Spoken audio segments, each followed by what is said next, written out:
Well, good morning and welcome, everyone. Glad to have you back for another edition of the DACAT. We took I guess, 4-week hiatus with the July 4th holiday in there. So we are back now and probably back into a little normal schedule of every 2 weeks now. So welcome, everybody. Jim McDermott here. It may look like I'm in the field, but I am just trying to pretend I'm actually in the office with the background. But Paige is actually in the field somewhere up north because she's wearing a winter coat. But I didn't think I'd have to pull this thing out for a while, but it is a little chilly. It was about 61 when I left this morning. Um, yeah, I'm up in Palo Alto County by the Cylinder area, and I'm actually sitting in front of a DKC 10133 Smart Sex Pro. We have a okay, lot to talk about. I know we did take that hiatus there during that holiday time frame, but perfect timing because Jim and I have a lot of interesting things to say. absolutely. Yeah, especially when you're live on location, that always makes it interesting too. Yes. Well, to start off, as usual, like to get into the trivia question. So that'll come first, then we'll talk a little bit about where we're at GDU wise and moisture update, and then some of the current topics. Boy, between corn rootworm, of course, corn, a lot of corn is at the peak of pollination. Diseases, do we have them or do we not have them? And then, of course, we've got Paige in the field. So, trivia question, and it's really what's taking place right now in the field.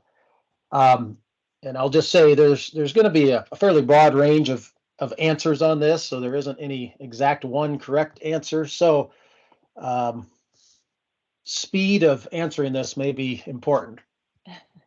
So, you can either come off mute and say it or put your answer in the chat. But trivia question for today is for a female western corn rootworm beetle, how many eggs on average will that one beetle lay in a season? Because boy, Paige, I don't know about you, but I've seen gravid beetles the last few days, so Yeah. they are laying eggs right now. Yes. Well, we've got one answer, a lot. Yeah, well, technically that's correct, but I'm looking for a Right? little bit more detail, even though I said there was a wide range.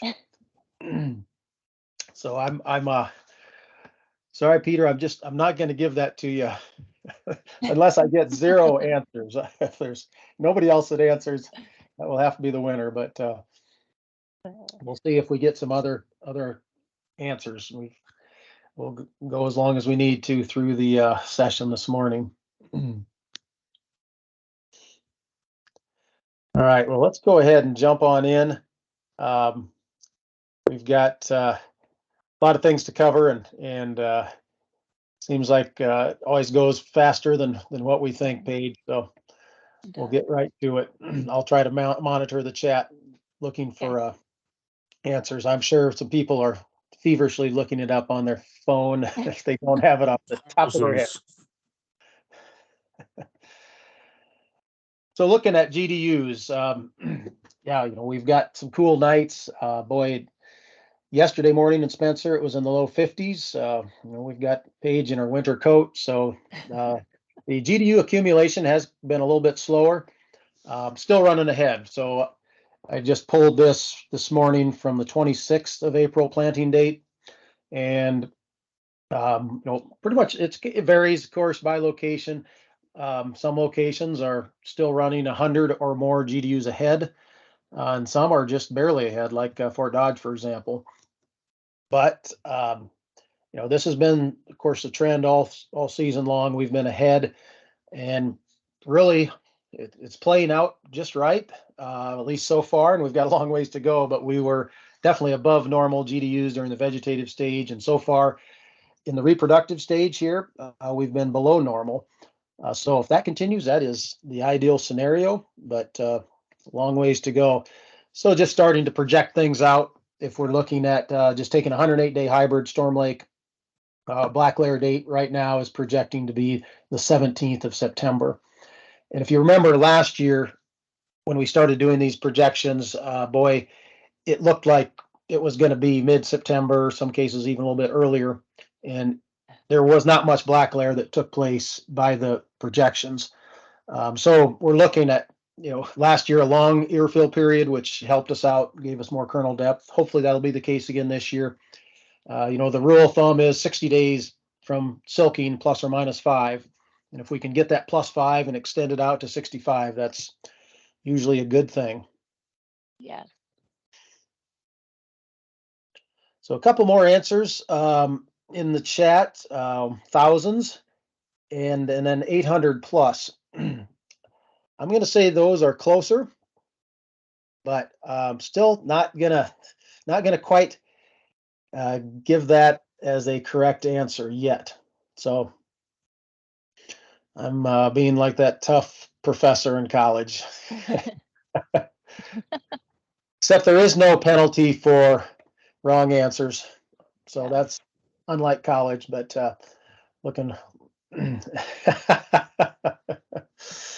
any Price is Right rules in effect. So I'm going to say no. I just want something a little bit closer. Yeah, let's jump into the departure from normal precipitation. As I've always said, I really like to look at the moisture side of things. It does help tell the story through the season. So this is April 15th to at this current moment as far as what things look like. And we've kind of turned a corner. I feel like we've turned a corner on the moisture side of things. We have picked up some nice rains recently, and there's some areas in our geography, Jim, that really needed it. So when you look at that departure from normal, I mean, there's some areas there in northwest Iowa that are pretty in line with average in some spots. Kasuth County, that one is um, about 1.32 inches ahead there from average.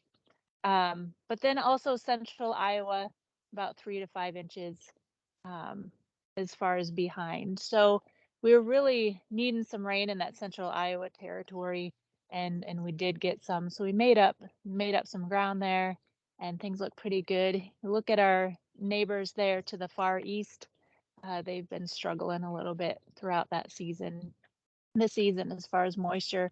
So if you flip to the next one, looking at some totals, you can see kind of where those areas are that have where we're at on totals. So Northwest Iowa, 13 to 15 inches, catches a lot. Central Iowa, 15. Again, like I said, Northeast Iowa really struggling. Um, as far as total rain needs, where we're at on this stage of growth, it's a little over a third of an inch of moisture per day. But if you remember, Jim, last year we had some areas that got a total of 15 inches for the entire growing season. So I feel like I feel pretty good. We've got a lot of great corn and soybean stands out there. This moisture has helped recently. Oh, absolutely. And boy, there are areas, especially you take Western Plymouth County, where they were talking 6 to 8 inches for the entire growing season. So, Yeah. yeah, definitely in better situation or better spot than we were last year at this time. But we know stress can still be very detrimental to yields. But yeah, comparing east to west, overall, Northwest Iowa is in better shape than say East Central Iowa. So a little bit different situation. Well, we do have a winner. And boy, Paul Bretlinger has always been a very detailed oriented person, and I'm glad to see that. He got it down to the gnat's ass. We'll have to edit that out in the recording later. Yes. But 246.843, and he counts them himself too, so I know that's accurate. But yes, that's close enough for the winner. Now for a Western, the range is 200 to 500, and 400 is considered the average. For Northerns, it's more like 300, and it's kind of interesting because that's how many they'll lay in a season, but they'll do that several times. They'll lay them in clutches, like 40 to 80 eggs per clutch. So they may do that 8 to 10 times. So they'll lay eggs, go back up, feed, and then lay eggs again. So they'll be laying them over a long time period, which makes them a challenge to control, especially for trying to beetle bomb, but also makes it a challenge for next year when we've got that many eggs. And just put that in perspective, if we've got, say, 400 on average for a Western corn rootworm beetle, and we've got 5, 5 is not an excessive number, but 5 beetles a plant, you're talking 2,000 eggs laid per that plant. If we have 95% control between control and mortality, you still have 100 larvae potentially that could be feeding on that one root mass. So you can see, even with some of the control methods we have in place, it is a challenge to keep on top of this pest. All right, well, let's jump in. I'm talking about weather conditions, and that leads right into disease and, of course, fungicide spraying. Here's a shot, happens to be in Plymouth County, of cooperator spraying the short-statured cornfield. So they were able to get in there and really have nice access and use the ground rig to spray fungicide. So worked out very well for him in that situation.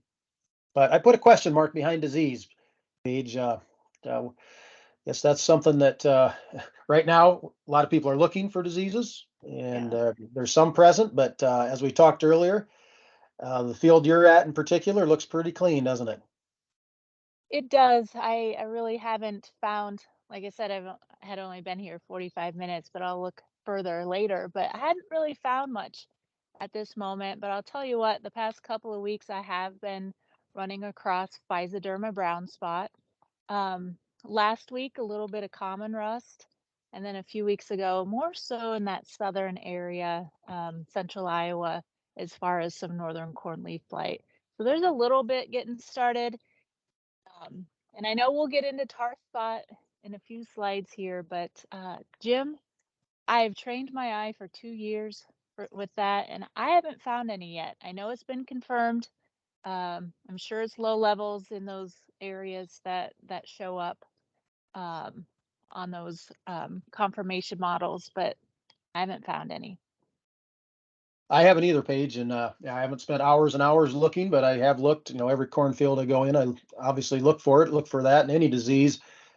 Just secondhand, I've heard tar spot has been spotted in Palo Alto and Kossuth counties, but officially, and I'll show the map here in a bit, but that has not been officially counties that have been marked as far as tar spot being found.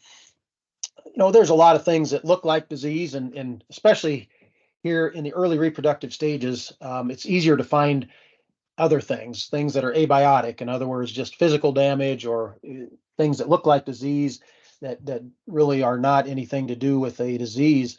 And here's a couple examples on the screen. The one on the left is really sun scald. Pretty common to see this. It'll show up in many different ways. Sometimes you'll see browning. Sometimes you'll see striping, with those veins.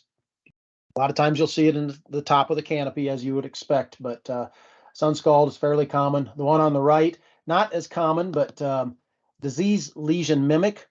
So it's essentially a mutation, just like you might see a plant that's got bright yellow striping. Just kind of a funky looking thing, but it actually is not a disease. But disease lesion mimic, of course, because of the name, it will look like a lot of diseases. That particular plant there, to me, looks a little like Holcus spot.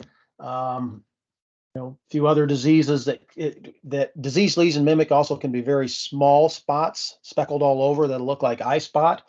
But it's not anything that's usually a widespread issue or a disease limiting factor or yield limiting factor. So it's just something that can easily get confused with a disease. I even got a call the other week as far as in a field they thought it was Holcus spot, and it was actually surfactant that was in the tank when they did spray at their last time frame. But yeah, that can be confused sometimes too. Yes, and I actually have a field I'm going to look at here in the next few days that is a suspected Holcus spot, and investigate it and see what we have out there. But Holcus spot is one of those diseases that's bacteria, so it's not controlled by fungicide, but does show up, typically shows up earlier in the season than where we're at now. Just as a reminder, and hopefully you all have this information, but to some of the DEKALB hybrids that we tend to see a higher response, either because of the offensive nature of these hybrids, maybe standability issues, maybe disease susceptibility, maybe lack of stay green. But it's a list. It's not perfect. And again, we see response across the board to all hybrids in the right situations. But these hybrids, we especially would recommend growers to make sure they're covered with fungicide, be it corn on corn or corn on soy. We've got some tools, Paige had mentions tar spot and looking for it. Sometimes it helps to know the risk. So this is an internal tool, and it brings up a map, and it's a little hard to see, but essentially I've got the cursor in Northwest Iowa. I had ran this, I believe this was yesterday. So it's giving a risk level. So you pull up the map, the red dots are officially where tar spot has been found, and this would be central Iowa.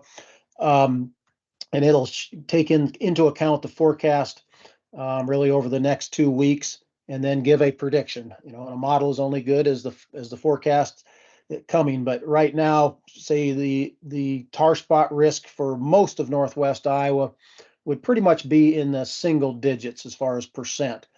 Of course, that can change rapidly, and we all know tar spot can move rapidly once it does get or once it is present in a field. Another tool that's just good to keep track of. This is the IPM site. This is updated daily. Officially, these are the counties where tar spot has been found within Iowa as well as the rest of the Midwest. It's interesting. In Illinois, there really hasn't been anything officially found, although with most areas in Illinois, they're used to seeing tar spot, so they probably don't send in samples or don't necessarily make a note of it. So I'm sure there is tar spot in some of these areas in southern Wisconsin and northern Illinois. But again, so far, conditions that tar spot likes, of course, is 7 hours continuous wetness, 70 degrees, plus or minus, fairly mild conditions, which we've had. So I would say right now the conditions are fairly conducive for tar spot development. Yeah, like we talked about earlier, and when I was going into this stand of corn, it's the middle and lower part of the canopy. There's a lot of dew, a lot of moisture. So we've got some conducive conditions, and here I've got my winter coat on. Tar spot, like you said, likes those moderate temps. And looking at this 7-day forecast, we're going to see some moderate temps at night and through the early morning hours. Mm-hmm. Yeah, it looks like we're going to heat up pretty decently, but the nighttime temperatures are still going to continue to come down, which of course is good for the corn as far as being able to have that respiration at night, but also again good for disease development. So there's tools. I mean, Tar Spotter, of course, is an app that gives you a percent risk as well. Sporecaster for white mold. I always feel Sporecaster is a little bit conservative as far as its estimates on the white mold potential, but those are couple nice tools to be able to use, at least to help direct our scouting. Of course, on the soybean side, we're early in the game as far as diseases. Septora brown spot, which would be on the left here, fairly common, and that one you'll tend to see this time of the year and going forward on those lower leaves. We've got the yellow color with then the necrotic brown areas. Fungicides do a decent job of controlling Septora brown spot. And then the one on the right, fairly similar to the Septora brown spot, but this is a bacterial blight. So typically you'll see the yellow halos and with the brown necrotic area, and it really quickly goes to a very tattered look. So that brown necrotic area will fall off the leaf or out of the leaf, look a little like hail damage or insect feeding, and you'll typically see bacterial blight on the top part of the canopy. So fairly common. Seen both of them so far this year at low levels, but they're out there. Of course, bacterial blight is not controlled by fungicide, obviously, since it's a bacteria.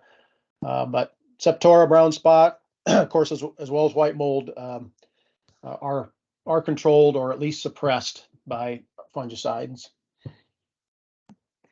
I wanted to add something really quick on the corn side of things that just came to my mind. I often get, we often get lots of pictures from the field and everything. And, I would say one thing in regards to tar spot, uh, something that might look similar to it, we've talked about it a lot as far as fly poop, but another picture that I've gotten is Physoderma brown spot with the question, is this tar spot? So, if we're thinking of things that might look similar, I would say maybe Physoderma brown spot. We do see that one with the really small dark lesions. They're not raised or anything. We do see them on the midrib. We don't see tar spot on the midrib, but I would say those are a couple of things that I've been getting uh, lots of pictures about. So just wanted to throw that in there. Yeah, that's a good point because I have seen Physoderma brown spot this year, and I usually think of it as cinnamon sprinkles. It's got that brown look, mainly toward the midrib, like you mentioned, but yeah, the color as well as just the fact it doesn't stick out, main Yeah. differences from tar spot. But yeah, in addition to some of the other diseases that you've seen, Gossa's wilt is one. Especially to the west, as we get into O'Brien, Plymouth, Sioux counties. So there has been Gossa's wilt spotted, and that area has had a fair amount of wind and hail, of course. So the plants are opened up physically. So keep on the lookout for that. And another disease that we can't do much about this time of the year, but obviously we want to note where it's at. And if it's bad enough, we need to target those fields for early harvest because of the fact it can sure affect our standability. So just gonna roll through a few slides on rootworm to finish up here, and then we'll go to the page with some examples there in the field. But they're back. Seems like last year rootworm were relatively light. 2 years ago they were very heavy, and I would say we're back to what we saw in 2021. So seeing fairly heavy pressure, some lodging in fields, both from wind, of course, but the wind kind of exposed the fact that there was heavy rootworm feeding out there. I've gotten some pictures like this one on the right where, boy, sometimes it almost looks like a disease, but just hungry beetles, especially before the silks have emerged, they're going to find something to eat. So they're going to sit there and window pane or scrape these leaves. So I've seen quite a bit of that so far. And Yeah, of course, and the this silk clipping part. Yeah, the silk clipping part is one thing that, I really want to get out in the field of past fields that we've seen some rootworm to see what's going on out there. We don't want to see anything clipped back less than an inch. That will definitely hinder the pollination process. In this particular field, Jim, I was in it quite a bit last year. It's in Calhoun County. I did not see a huge concern with rootworms last year. It's 15-year plus corn on corn. Um, but here we are. There was about 10 rootworm beetles per plant in this particular field. Um, so the next couple is the next slide, the root comparison. Yes. Well, this Okay, so one last thing you on the can silk talk to clipping. that one. Yeah, I was just going to say the threshold is roughly 4 to 5 per plant. But the biggest Yeah. thing is how much silk is left. You want to have at least an inch silk left for pollination. So not something you want to mess around with. And of course, there's some fields right now that I would say certainly need to be sprayed and maybe a little earlier than what somebody might want to do for the fungicide application, just because of those beetles. They need to be taken out if we're interfering with pollination. Yes. So just a shot again, with what we're seeing for rootworm. This one was in our newsletter, so maybe you've seen it, but both long-term corn on corn fields managed very similarly. The one on the right is a Chrome hybrid. One on the left is Smart Stacks Pro, 10733, I believe in this case. So uh, we're seeing very good, consistent results with Smart Stacks Pro in these heavy pressure situations. We know even Smart Stacks Pro can show feeding, but been very impressed with what it's done as compared to especially DACAT and Chrome by comparison. Just another quick root comparison. This was in a long-term corn on corn plot that a cooperator has put in, and we've got the Smart Stacks Pro, which is 108.64, and then as far as a 106-day Chrome next to it. So I was finding about 4 beetles per plant when I was out there, and you can see a little bit of root lodging going on with that Chrome hybrid as well. So when I did uh, rate these out as far as the roots, I'd have to look back. I think the Chrome was 1.7 as far as on that rating scale, and the Smart Stacks Pro was a 0.16. So we've got that threshold is a half a node chewed back that will can affect yield. Mhm. Absolutely. So really, that's where we wanted to wrap up. Before we go to page, I'm just going to flash up the QR code for those of you that are CCA. You can get your half credit in crop management. But we want to get to the featured guest of Page in the Field here. So after here, about 30 seconds, I'm going to stop sharing, and then so then we can get a little closer look at some of the roots that Page has. Okay. Yeah, like I had talked about right when we got started, I'm out in a corn on corn plot. This is one of my favorite corn on corn plots to look at. There's a lot of great management that's done out here. This was planted May 23rd. We're not at tassel at this point. And when I was walking into the field, across the field, I was finding quite a few beetles out there. I was finding the chewing on the leaves, that window pane type effect. Like I said, I'm in front of DKC 10133 Smart Stacks Pro. So I did dig up three hybrids out here. I dug up the 10133, the 10533, and then the Pioneer 0404 Chrome. So I don't know if I'm on the main screen, Jim. Yep, you're on the main Or screen, the big screen. all right. Super, super. I just wanted to, hopefully you can see this and let me know if I need to shift it over. What I see are tiny small tiles, so I can't really see myself, but this is 10533 Smart Stacks Pro. Um, and, when I look at roots and assess roots, I really like to get my power washer out and look at things really, really close. Right now, I can see maybe some scarring, but as far as rating this one, I'd rate it a 0 on the 0 to 3 scale. It looks really good. Nice. This one is the 10133 Smart Stacks Pro, and again, that root system is really nice and healthy. When I look through it, I'm not seeing much feeding, just a little bit, like I said, scarring on the 10533. So this one would be considered a 0 on that node injury score. This is Pioneer 0404. I'm not cherry picking things out here. I am a very random research minded person. A lot of my background has been in research, so I want to be fair. So you can see kind of what things look like with this particular one. Again, I like to wash things off. It's close to a 2 on that node injury score. And if you can notice, as far as these brace roots off to the side, whenever we get a kink or a root lodging, we can start what is called geotropism. It's all about gravity. That plant tries to compensate for, that lodging there. So it's kicking out some brace roots to try to anchor itself back up. So you can see at this upper node here and right here.